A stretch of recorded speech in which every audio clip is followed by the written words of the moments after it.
நாம் இன்று பார்க்கப் போகிறது புற்றுமண் குளியல் பற்றி.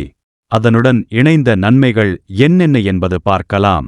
இந்த புற்றுமண் குளியலை அடிக்கடி எடுத்துக்கும்போது வயதான பிறகு வரக்கூடிய தோல் சுருக்கம் அப்படிங்கிறது வரவே வராது. இதனால் முகம், உடல் எப்போதும் பளபளப்பான நிறத்தில் இருக்கும். அதையும் தாண்டி தோல் சார்ந்த பலவிதமான நோய்கள் ஏற்படாமல் தடுக்கும். தோல் நோய்கள் நிறைய இருக்கு. அதுக்கு நாம மருந்துகள் நிறைய பூசி பார்த்திருப்போம். அதுல எல்லாம் சரியாகாது கூட இந்த புற்று மண் குளியல் மூலமா சரியாகும். மேலும் உடல் குளிர்ச்சி கிடைக்கும். கோடைக்கால வெப்பத்தை தணிக்க இதை பயன்படுத்தலாம். இதனால் உடல் நல்ல குளிர்ச்சியான நிலையில் இருக்கும்.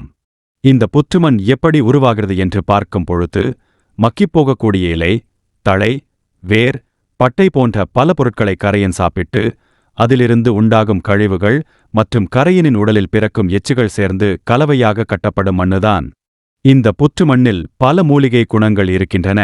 அதனால் அது தோல் நலன் மற்றும் உடல் ஆரோக்கியத்திற்கு மிகவும் பயனுள்ளதாகும்.